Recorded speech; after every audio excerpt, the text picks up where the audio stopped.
Hey guys, how's it going and welcome back to the channel. This is a pretty exciting day and a pretty exciting video because this is the 100th video that I've posted on this channel. And looking back, this channel has come a long way. I mean, we went from videos that looked like this. Guys, how's it going? My name's Dakota. I'm the owner of DBCB Exotics, and today I just want to talk a little bit about the misinformation with bearded dragons. To content that now looks like this. You know, it's come a long way. We've made a lot of purchases and upgrades with the filming, sound setup, lighting, things like that. And just the editing style has gotten definitely a lot better.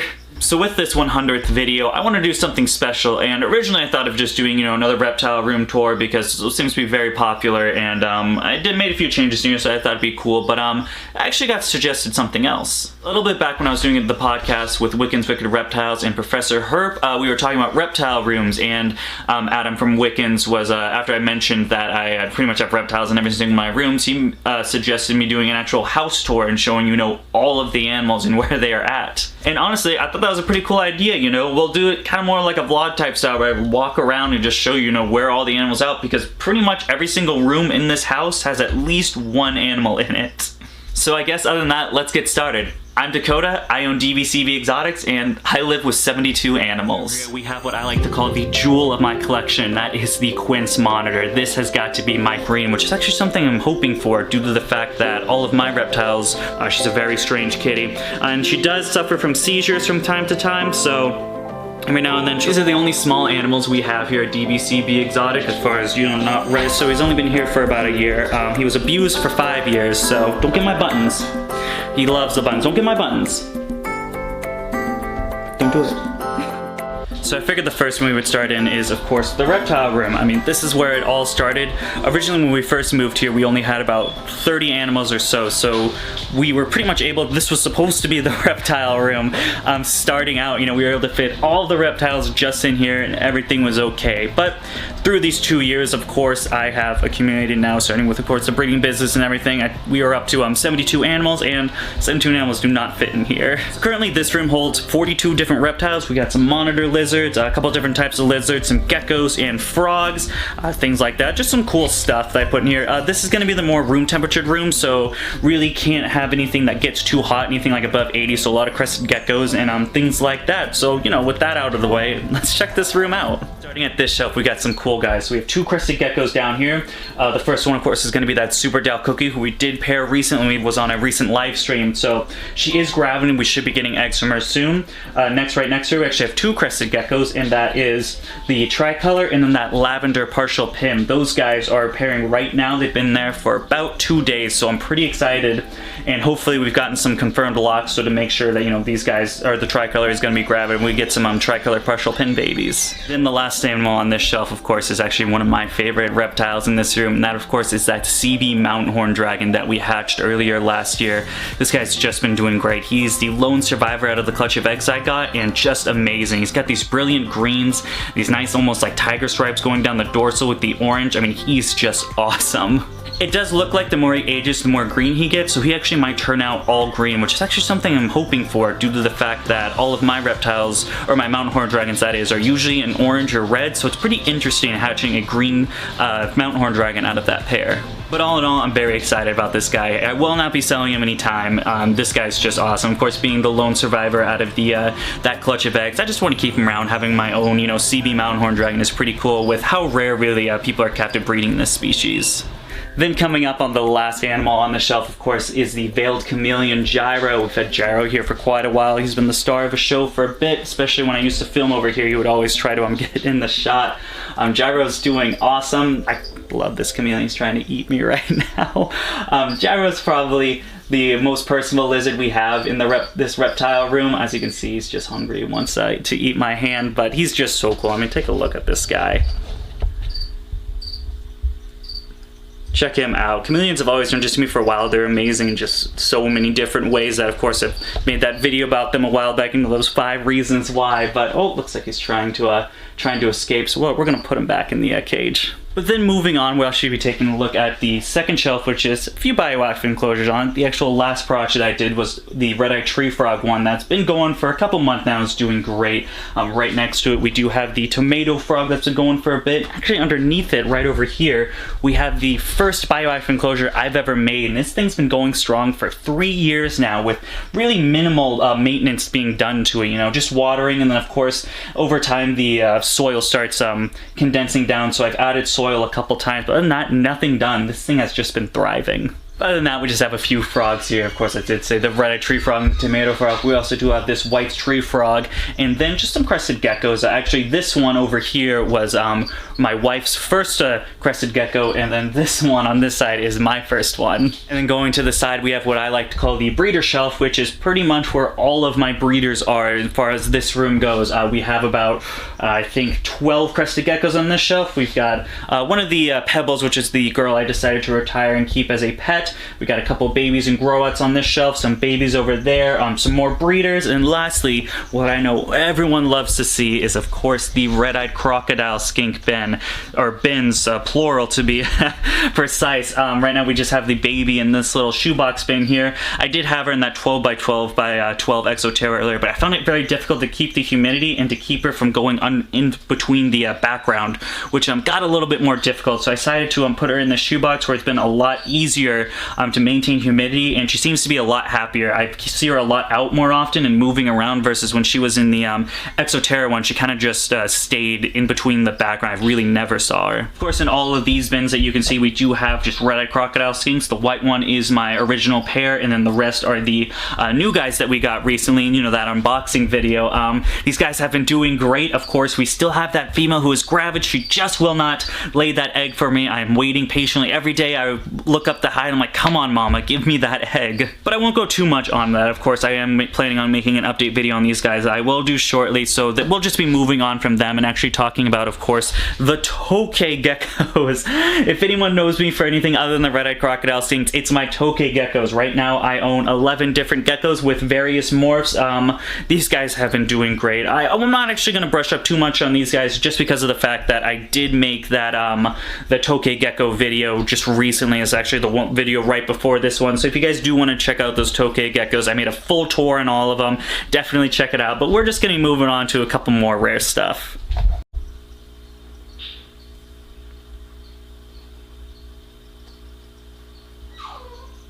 And of course, right over here, we have what I like to call the jewel of my collection. That is the Quince monitor. This has got to be my favorite reptile in the collection out of everything. This guy has just been amazing. For so long, I've wanted to get into the larger lizards, like the monitor lizards and tigers and things like that. And when I got a chance to pick this guy up for Nerd, I was just, you know, above my, I could not wait to bring him home. This guy has been adjusting fairly well. We did have a bit of an incident with the bulb where you guys can see up top he does have a scar. He got a bit of a burn on there. Unfortunately, I was a bit foolish and I decided to use an MVB bulb in that enclosure, which, you know, would give UVB and UVA. So I thought it was a good idea, but the fact was it was just the bulb, because of the way the enclosure was set up, the bulb was just too close to him and he did suffer a burn. That was completely my mistake, and unfortunately, you know, as soon as I saw it, I switched him over into a regular floodlight, and you can see the burn is now healing very well, but it will leave a scar. But other than that, he's doing great. Eating a little bit here and there, not as much as I would like to. Of course, taming hasn't it's not been as much as I would like it. He, of course, I've been waiting to have him acclimated versus trying to tame and handle him as often, so he is still a bit skittish. A lot better than others where, you know, he's not biting or musking. He's just pretty flighty and wants to run away. But as time goes on, he'll get a lot better than that as he grows up.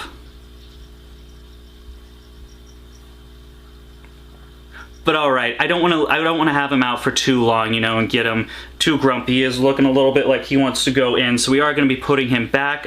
Yes, this is the Quince monitor, my favorite reptile in in my entire reptile collection. This guy is just simply amazing. Of course, I will be doing an update video later on. I wanted to give him some time to acclimate before I start messing with him and filming him more in depth. I just want to take him out quickly for just this video. But all in all, it's been a very hands-off process with him. I just want to make sure his stress levels are as low as they can, so the acclimation process is just a transition becomes a lot easier going, from the wild to a facility to now this home.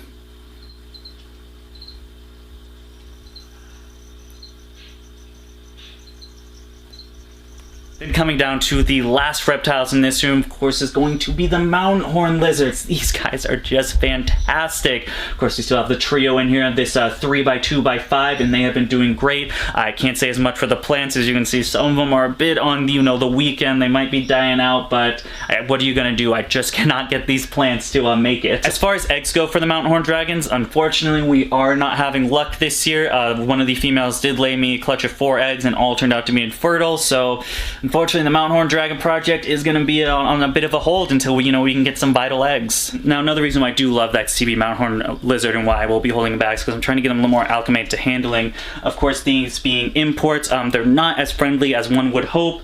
Some of them are a little bit more nice and flatty, but then we have Big Mom, and let me show you. So, of course, with others, these guys can get a little bit just flighty, but not too, aggressive. But then we have Big Mama here, and just showing my hand, she does not want anything of it. She is ready to bite down and take a little chomp. Look at her.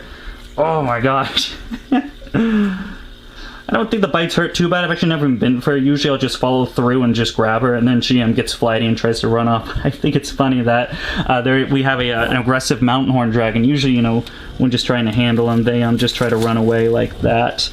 But yeah, the mountain horn lizards. Cool guys. One of my little, quirky little reptiles. I've had them since I was about 2 or 3 years back. I had a pair, and I loved them a lot. I ended up having to rehome them just due to where I was living at the time. Parents. Another story for another time. But I was able, now that I moved into my own house, I was able to get my own pair for them, and I can't get enough of these guys. And there you have it, guys. Every single reptile in this room. However, this is really only about half my collection. So let's go into that other room. We're going to be seeing some tortoises, some cool snakes, and actually some toads.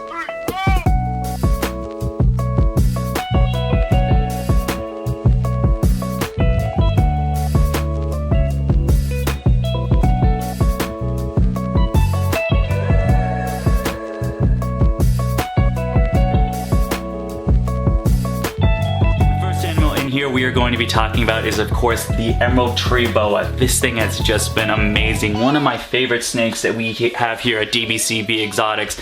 Pretty much with this emerald tree boa, I know a lot of people say, these are a very difficult species to keep, and although we did have a bit of a rough patch in the beginning with a bit of a mite situation coming in from the seller we bought from, other than that, once we got that fixed, really, this animal has been incredibly easy as far as the stereotype goes, or the general rule of thumb of what people say. In the beginning, getting her to feed took a couple of weeks. There were a few meals that she refused, but other than that, she's been feeding constantly every time, and really I've seen no issues other than that. Of course, I like to think of the emerald tree boa more as a display animal than a hands-on handling, so for that reason, of course, we're not going to be taking her out, but I mean, all in all, this is just a beautiful snake, and again, I mean, I always try to, I really compare her with the carpet python as far as which one's my most beautiful, because I go back and forth, because those beautiful greens with those nice white diamonds going down the body versus, of course, the carpet python with those yellow bands, it's a pretty big toss-up, I'll be honest. Then moving on, we have this adorable leopard tortoise. I mean, this guy is just cute as a button. Look at him, so small he can fit in the palm of my hand. This leopard tortoise is actually the newest addition we have here at DBCB Exotic, and I am pretty much falling in love with these tortoises. I mean, this guy is just so cute. Watching him eat the little greens here and there, and then just exploring his enclosure has just been amazing. The thing I love most about this tortoise's enclosure is the fact the way we rigged it up, putting a bunch of different edible seeds and grasses in there so he can really munch and graze as he goes. I mean, the thing is starting to look really cool. Those seeds are just now sprouting up, and eventually the thing's gonna look like a giant garden just with a tortoise in it. Definitely think those are the two biggest highlights of this entire room. We actually, over time, decided to dedicate this more as a craft room versus another reptile room. We moved most of the animals that were used to be in here over to the spare building that we'll get to a little bit later. So there are a little bit few reptiles in here than there used to be. It's just really my wife's animals and her favorites usually stay within this room. So, you know, when she's doing her crafting and stuff like that, the taxonomy with the insects, things like that. She has a couple of reptiles to check out.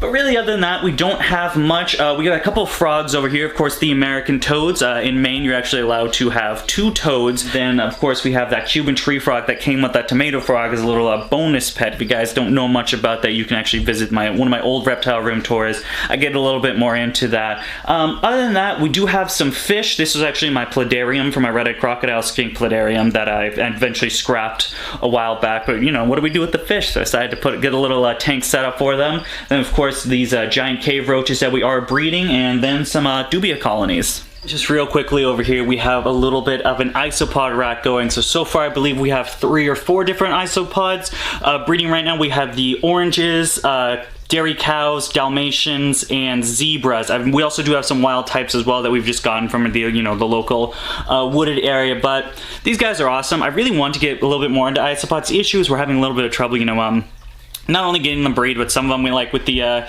believe the Dalmatians, we had a big die-off, at least hundreds just died all at once. So I'm not really sure, I haven't really keyed in on my isopod techniques yet, or making them live, I guess. Hopefully with some tips from Supreme Gecko. I've been talking to him a little bit about my isopod care. We can get these guys healthy, thriving, and then breeding to hopefully one day be able to sell isopod. Hey guys, post-editing Dakota here. So after editing this video together fully, I realized that it is over 50 minutes long, and knowing the general public today, I realized that no one's really actually going to watch a 50-minute video all the way through.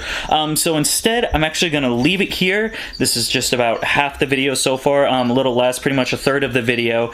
And yeah, so instead of making this into one giant 50-minute video, I decided I'm going to chop it up into 3 parts, a part 1, part 2, and part 3. So this is pretty much just a third of the video right now. If you guys are interested in watching part 2, which is going to be some of my rescue animals, like my dogs and cats, some more of my reptiles, and then of course those amazing exotic birds, the big blue and gold macaw, my African gray, let's get this video to 100 likes. When this video gets to 100 likes, I will release part 2. So yep, that's about it. Guess I'll do my outro. Other than that, if you guys like the video, please feel free to give it a thumbs up. Of course, like I just said, 100 likes and I'll do part 2.